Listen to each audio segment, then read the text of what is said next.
ಲೋಕಸಭಾ ಚುನಾವಣೆ ಹೊತ್ತಲ್ಲೇ ಕೇಸರಿ ಪಾಳ್ಯಕ್ಕೆ ಶಾಕ್ ಎದುರಾಗಿದೆ. ಬಿಜೆಪಿ ತೊರೆದ ಚಿಕ್ಕಬಳ್ಳಾಪುರದ ಸಂಸದ ಬಿಎನ್ ಬಚ್ಚೇಗೌಡ. ಬಿಚ್ಚೇಗೌಡರು ಈಗ ಬಿಜೆಪಿಗೆ ಗುಡ್ ಬೈ ಹೇಳಿದ್ದಾರೆ. ಹಿರಿಯ ಸಂಸದರು, ಚಿಕ್ಕಬಳ್ಳಾಪುರ ಸಂಸದರು ಬಿಎನ್ ಬಚ್ಚೇಗೌಡ ಬಿಜೆಪಿಗೆ ಗುಡ್ ಬೈ ಹೇಳಿದ್ದಾರೆ. ಬಿಜೆಪಿಯ ಪ್ರಾಥಮಿಕ ಸದಸ್ಯತ್ವಕ್ಕೆ ರಾಜೀನಾಮೆ ಸಲ್ಲಿಸಿದ್ದಾರೆ. 3 ದಿನಗಳ ಹಿಂದೆಯೇ ರಾಜೀನಾಮೆ ಪತ್ರ ಸಲ್ಲಿಕೆ ಮಾಡಿದ್ದಾರೆ. ಸ್ವ ಇಚ್ಛೆಯಿಂದ ರಾಜೀನಾಮೆ ಸಲ್ಲಿಸ್ತಾ ಇರುವುದಾಗಿ ಆ ಪತ್ರದಲ್ಲಿ ಉಲ್ಲೇಖ ಮಾಡಿದ್ದಾರೆ. ಚುನಾವಣಾ ರಾಜಕಾರಣದಿಂದಾಗಿ ನಿವೃತ್ತಿಯಾಗುವುದಾಗಿ ಹೇಳಿದರು ಸಂಸದ. ಬಟ್ ಈಗ ರಾಜಕೀಯದಿಂದಲೇ ದೂರ ಹೋಗ್ತಾ ಇದ್ದಾರೆ. ಇದು ಖಂಡಿತವಾಗ್ಲೂ ಈ ಸಂದರ್ಭದಲ್ಲಿ ಬಿಜೆಪಿಗೆ ಎಫೆಕ್ಟ್ ಆಗಬಹುದು. ಈಗ ನೋಡಿ, ಅವ್ರಿಗೂ ಅಷ್ಟೇ ಟಿಕೆಟಲ್ಲಿ ಮಿಸ್ ಆಗುತ್ತೆ.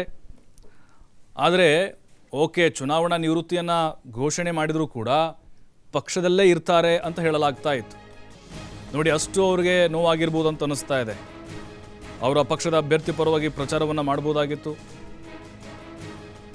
ರಿಸೈನ್ ಮಾಡದೇ ಇದ್ದರೂ ಕೂಡ, ಇಲ್ಲಪ್ಪ ಪಕ್ಷದಲ್ಲಿ ಇದ್ದಾರೆ ಅವರು, ಟಿಕೆಟ್ ಸಿಗದೇ ಇದ್ದರೂ ಕೂಡ ಅವ್ರಿಗೆ ಮುನಿಸಿಲ್ಲ, ಚಟುವಟಿಕೆಗಳಲ್ಲಿ ಭಾಗಿಯಾಗ್ತಾರೆ, ಸಂಘಟನೆಗೇನೋ ಒಂದು ಹಿರಿತನ, ಏನೋ ಒಂದು ಮಾರ್ಗದರ್ಶಕರಾಗಿರ್ತಾರೆ ಅಂತ. ಆದರೆ ಅದು ಕೂಡ ಇರೋದಿಲ್ಲ. ನಾವು ನೋಡ್ತಾ ಇದ್ದೀವಿ, ಮಧ್ಯಭಾಗದಲ್ಲಿ ರಾಜ್ಯಾಧ್ಯಕ್ಷರಿಗೆ ಆಲ್ರೆಡಿ ತಮ್ಮ ರಾಜೀನಾಮೆ ಪತ್ರವನ್ನು ಸಲ್ಲಿಸಿದ್ದಾರೆ.